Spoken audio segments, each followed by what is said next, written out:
Bom dia, boa tarde, boa noite, senhores. Tudo bem com vocês? Meu nome é professor Nicolas Dias, beleza? Nós vamos estar aí dando início à nossa disciplina de imunologia clínica, certo? Vou me apresentar para os senhores, beleza? Meu nome é Nicolas Dias, como eu já falei, eu sou formado em biomedicina, ok? E pós-graduado em hematologia e hemoterapia. Tudo bem? Senhores, nossa disciplina aí que a gente vai estar ministrando é imunologia clínica, tudo bem? E a imunologia clínica, senhores, é uma disciplina extremamente importante, beleza? Porque ela vai fazer o uso de bases imunológicas para a detecção de doenças, tudo bem? Então, a gente vai estar estudando aí na nossa disciplina todos esses tópicos relacionados tanto aos métodos de imunodiagnóstico como às doenças de base imunológica, tudo bem? Entendido? Senhores, a apostila já deve estar disponibilizada para vocês, tá bom? E aí, os senhores vão ver que os tópicos que nós vamos estudar, dentre os tópicos que nós vamos estudar está uma breve introdução à disciplina, que é isso que eu já estou falando para vocês aqui, tudo bem? Que é o quê? Os processos imunológicos, né, de base imunológica que vão ocasionar uma doença no nosso organismo, tudo bem? Bem como os métodos de imunodiagnóstico e imunoensaio, que é utilizar o quê?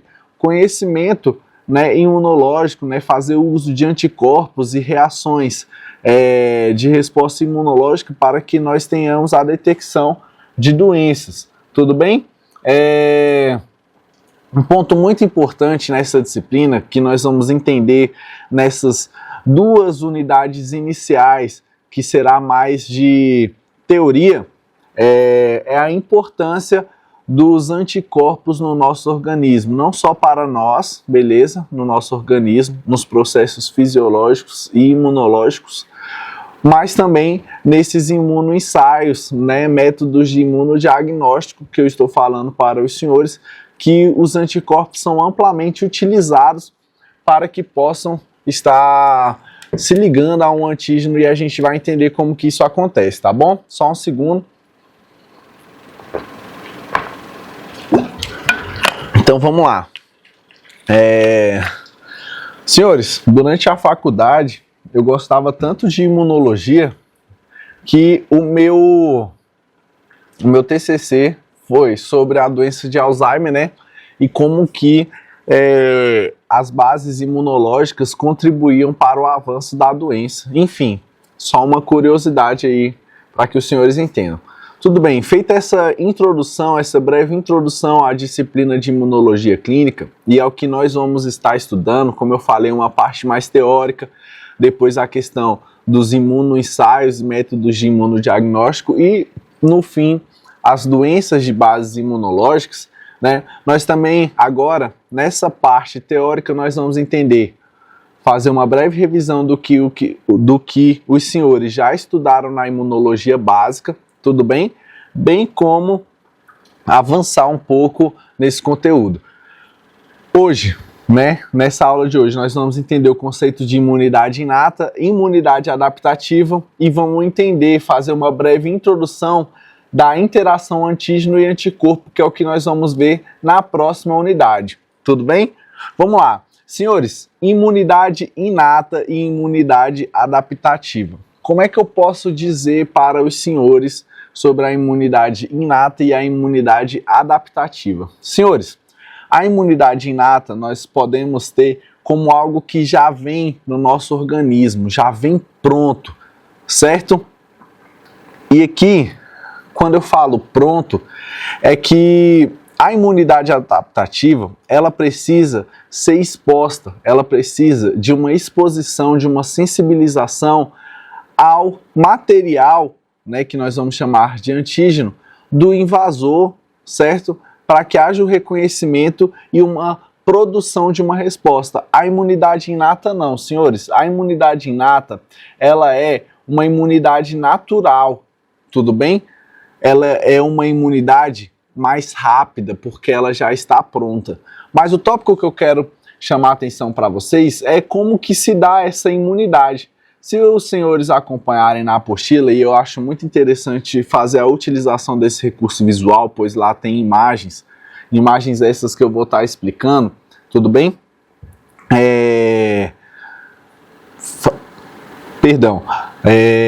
Faz muito sentido e é muito interessante que os senhores estejam de olho na apostila enquanto eu ministro essa aula, tudo bem? Acabei me perdendo aqui, mas vamos lá. Como eu estava falando, senhores, a imunidade inata, ela é a nossa primeira linha de defesa. Ela é a que vai entrar em contato primeiro com o invasor, certo? Seja um micro-organismo, uma bactéria, o fungo, o vírus, beleza? E todos esses vírus, todos esses micro-organismos, eles têm padrões moleculares que serão reconhecidos por receptores específicos nas células que fazem parte da imunidade inata. Tudo bem? Então, olha lá, se você acompanhar na apostila, eu vou estar falando aí o conceito da imunidade inata, mas abaixando um pouquinho, vai estar explicando o quê? A imunidade inata, ela tem grande eficiência em reconhecer esses padrões moleculares que nós vamos chamar de padrões moleculares associados a patógenos. Esses são os PAMPs, né? E aí você vai ver que a sigla está com as letras invertidas porque vem do inglês, certo? Mas eu não vou falar inglês porque o professor não sabe inglês, mas essa é a tradução. E nós também temos os DUMPs, beleza? O que são os DUMPs? Nós temos os PAMPs e os DUMPs. Os DUMPs também são padrões moleculares, mas dessa vez associado ao dano, e eu vou explicar isso detalhadamente para os senhores. Vamos lá. Os padrões moleculares associados a patógenos, como o próprio nome já diz, é um padrão molecular que os patógenos possuem, né? Seja uma molécula expressa na sua membrana, seja um fragmento de DNA ou RNA, beleza? Que vai ser reconhecido por células de defesa do nosso organismo. Entendido? Outro ponto muito importante, senhores, que nós temos que entender aqui, são os DUMPs. Os DUMPs são padrões moleculares associados ao dano. O que isso quer dizer? Que às vezes, numa infecção intracelular, a célula ela sofreu um dano interno.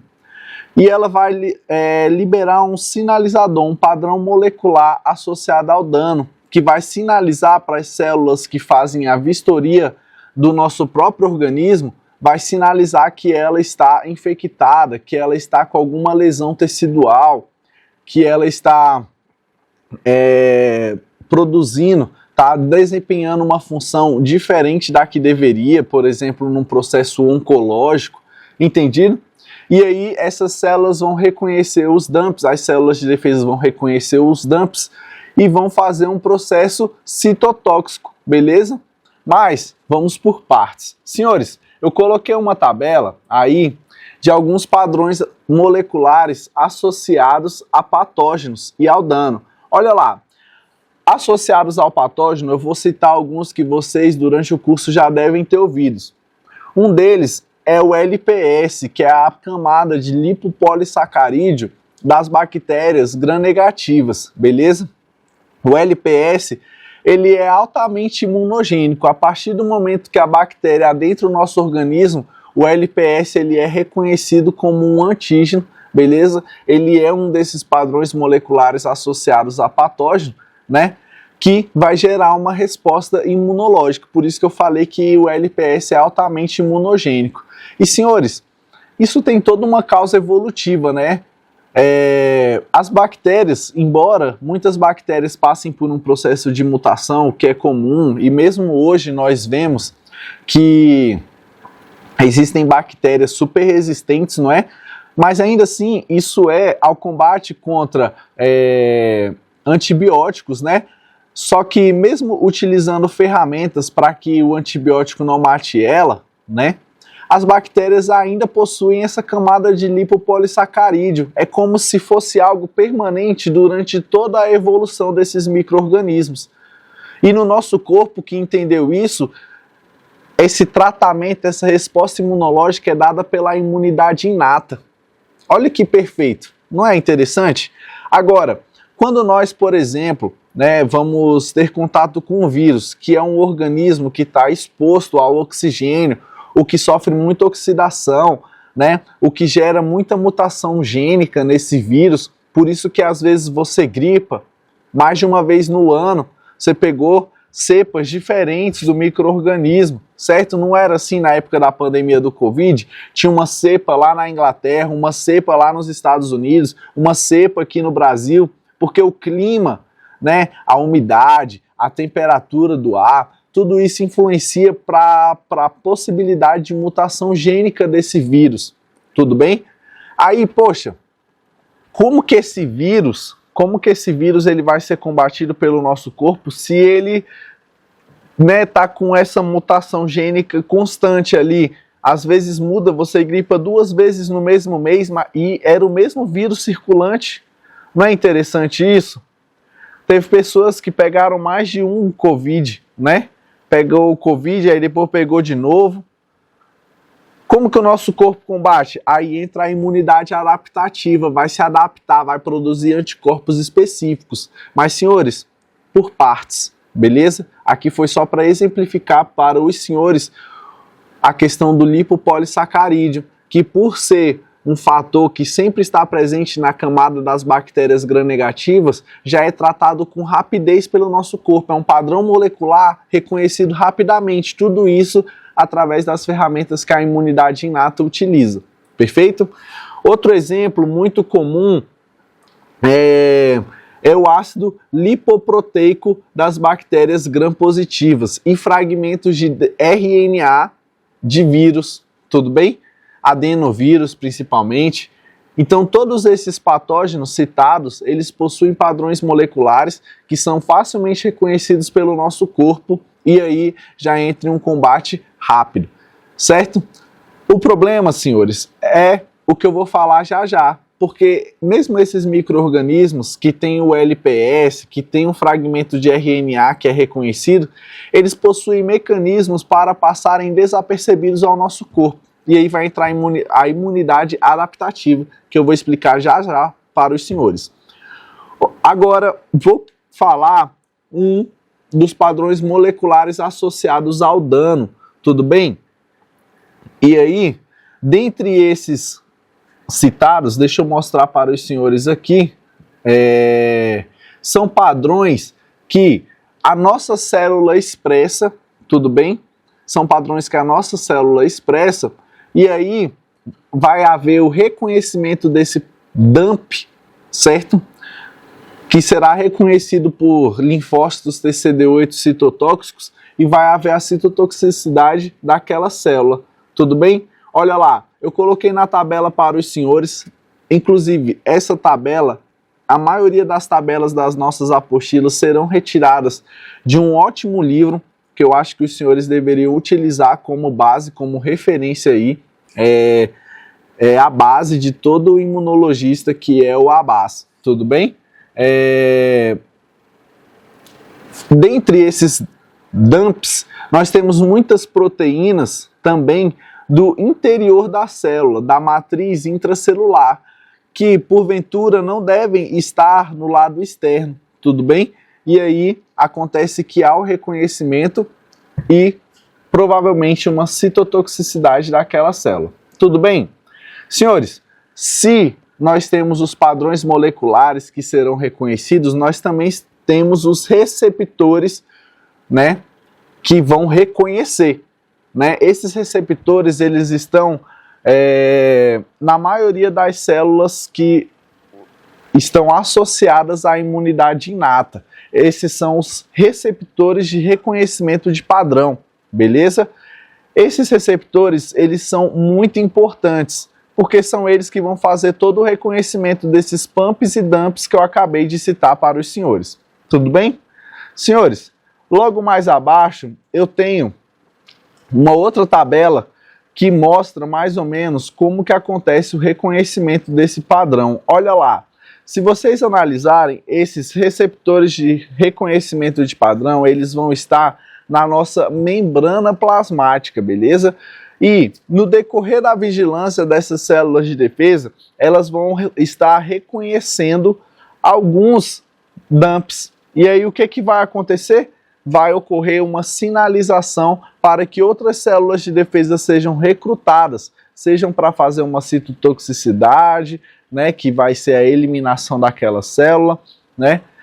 Porque, senhores, os senhores já estudaram que o processo de morte celular, né, induzida por citotoxicidade, o corpo não vai só lá matar aquela célula, né? Tudo que aquela célula tem será reaproveitado. Nós temos os fagócitos que vão fazer a limpeza daquela região da morte daquela célula, tudo bem?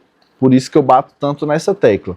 Então, apenas uma figura ilustrativa aí para que a gente entenda como que ocorre essa conexão do receptor de reconhecimento de padrão com os padrões associados, seja a patógeno ou ao dano. Tudo bem?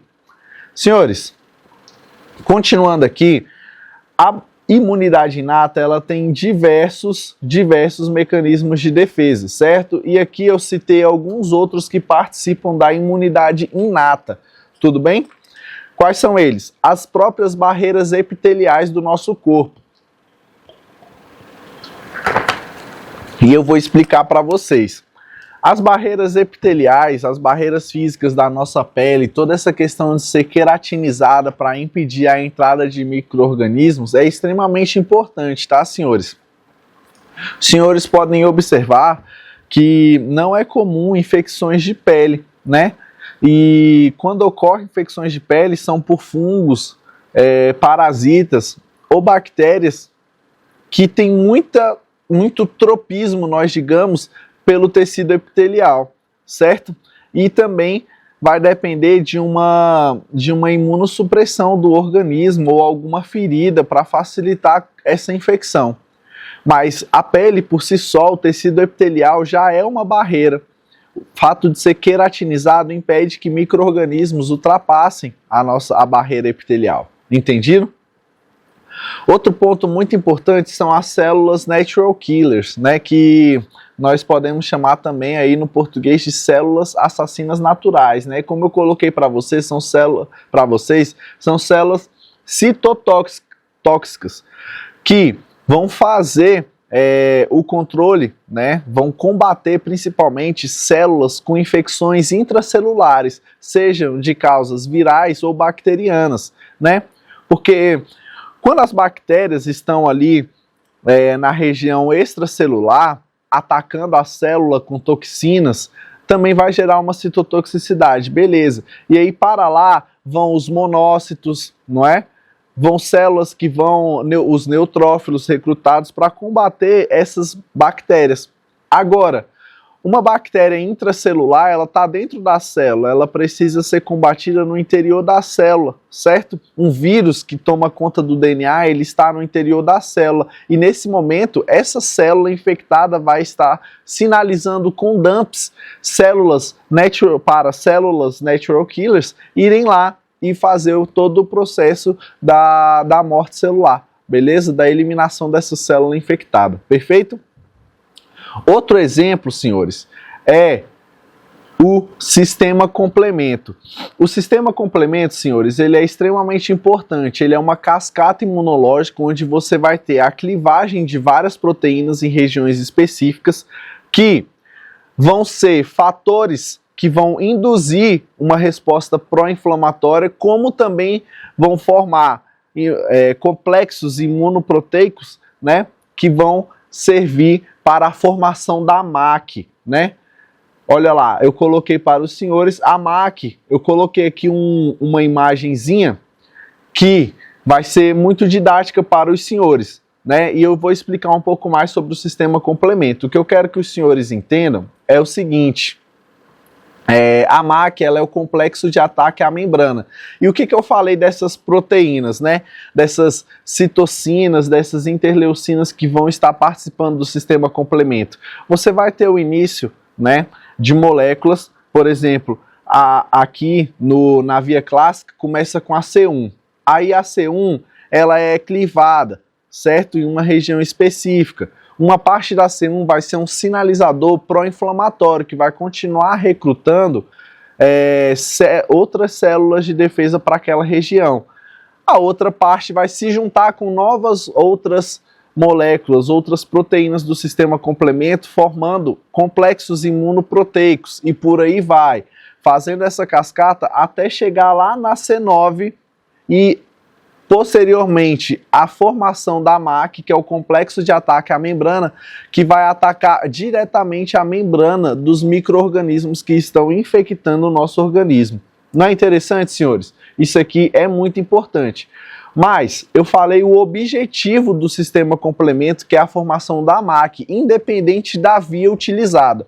E aqui eu vou falar um pouco das vias que nós temos de ativação do sistema complemento, beleza? Senhores, embora a via clássica, que recebe esse nome por ter sido a primeira a ser descoberta, ela seja mediada por anticorpo, por si só já faz alusão à imunidade adaptativa. Mas ela não é a primeira via utilizada, e sim a via, a segunda via, como é que é o nome dela que eu esqueci? Via alternativa, né? Porque se não é a clássica, é a via alternativa. A via alternativa, ela é ativada sem a mediação de anticorpos, já iniciando na proteína C3 e fazendo o reconhecimento da membrana de padrões moleculares na membrana desses patógenos, tudo bem? Essa é a via da imunidade inata, ela é a via principal, assim, digamos assim, e ela só recebe o nome de via alternativa porque ela foi descoberta depois da via clássica. E aí, senhores, como eu falei, agora a gente vai ver sobre a resposta imune humoral e a resposta imune celular, tudo bem? A resposta imune humoral, senhores, é mediada pelos linfócitos B. E aí, senhores, vamos entender lá que no processo de maturação e diferenciação celular dos linfócitos B, as células B, literalmente com esse nome, linfócitos B, são células que não foram maturadas ainda, células que não passaram pelo processo de diferenciação celular porque ainda não foram expostas ou sensibilizadas com o antígeno. São tidos como linfócitos virgens, que nós chamamos, né, ou naive, dependendo da língua, beleza? Ou da literatura que você esteja utilizando. E tem o mesmo significado, né, naive e virgem, tudo bem?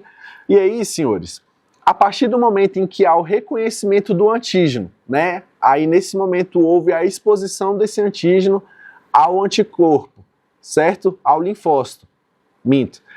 E ocorre o quê? Uma diferenciação celular. Esse linfócito agora, ele vai ser chamado de plasmócito, beleza? Ele pode, na verdade, ele pode seguir por dois caminhos, né? Vamos só voltar um pouquinho no tempo. O linfócito B, ele pode seguir por dois caminhos a partir do momento em que ele é sensibilizado, certo? A partir do momento em que há o reconhecimento do antígeno. Ele pode se tornar um plasmócito, que foi o que eu acabei de falar, né? E o plasmócito vai ser uma célula com a função primordial de secreção de anticorpos, tudo bem? E aí, a secreção de anticorpos, ela vai ser um anticorpo específico àquele antígeno a qual aquela célula foi exposta, perfeito? Outro caminho é que os linfócitos B podem se tornar uma célula de memória, uma célula B de memória, que é o quê?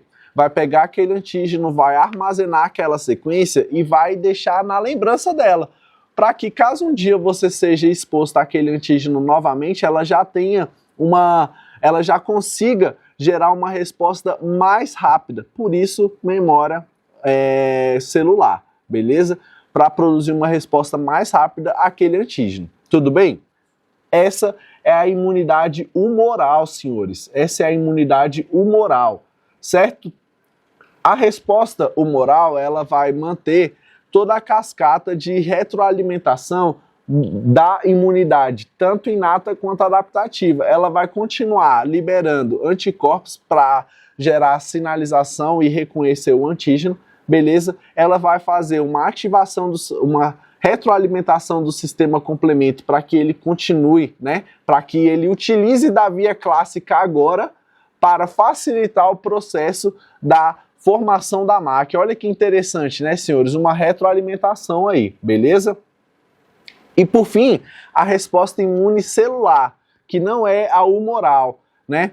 Ao contrário dela ser feita, né, por anticorpos, a sensibilização ser feita por uma célula apresentadora de antígeno, o processo de reconhecimento desse antígeno vai se dar pelas moléculas de MHC. Vocês lembram de MHC, da imunidade básica? É o complexo múltiplo de histocompatibilidade, é um negócio assim, né?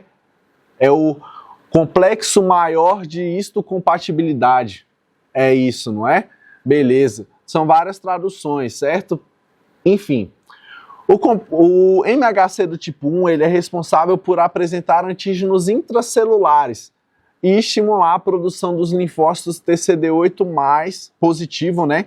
Citotóxicos. Ou seja, a célula foi aquele processo que eu falei para os senhores. A célula, ela está infectada no seu meio intracelular, certo? Com vírus ou com bactérias, e ela precisa ser morta. Os linfócitos TCD8 positivos citotóxicos, eles vão lá e vão fazer todo o processo da morte celular. Tudo bem? Das células infectadas. No caso, se for apresentada pelo MHC do tipo 2, vai fazer a ativação, vai gerar uma diferenciação para os linfócitos TCD4 positivo. Lembrando que CD4, CD8 são moléculas presentes na membrana. E o linfócito citotóxico responsável pela morte celular de células infectadas vai expressar o CD8. E o CD4 vai formar o que nós chamamos de linfócitos T auxiliares. Eles vão auxiliar na retroalimentação tanto da imunidade adaptativa, eles vão auxiliar no transporte dos antígenos para apresentação e reconhecimento, eles vão fazer retroalimentar a imunidade inata como a parte do sistema complemento também. Tudo bem? E por fim, só falar que a imunidade adaptativa ela é tida como tardia porque todo esse processo leva alguns dias para acontecer. Tudo bem? Por isso que o combate nesses casos demora um pouco. Entendido? Mas, como eu falei, existe o artifício da memória imunológica que vai armazenar esses antígenos. E aí vai o quê? Vai nesse caso, caso você seja exposto ao antígeno, aquele micro-organismo novamente, você já vai ter uma resposta pronta para ele. É o caso da vacina, senhores. E outra, essa memória não é eterna. Tudo bem? Quando você toma uma vacina, eu esqueci a vacina específica, mas tem uma vacina que você toma lá e aí são 3 anos, não é que ela fica aí, que a memória imunológica vai estar tranquila, vai estar viva. Agora, após 3 anos, essa memória imunológica pode morrer e aí você tem que se vacinar novamente. Não é assim que funciona? Eu sei que os senhores lembram, os senhores estão fazendo curso na área da saúde, já devem estar cientes disso. Tudo bem? Senhores, essa aula é mais extensa porque além de introduzir o conteúdo, o conceito de imunidade adaptativa e imunidade inata é um pouco complexo, mas é extremamente importante para que a gente entenda posteriormente o conteúdo das doenças, beleza? E na próxima aula nós vamos estudar a interação antígeno-anticorpo, que é extremamente importante, beleza? Para quê? Para que a gente entenda como funcionam os imunoensaios, imunodiagnósticos. Perfeito? Senhores, agradeço. Tudo bem? E vejo os senhores na próxima aula.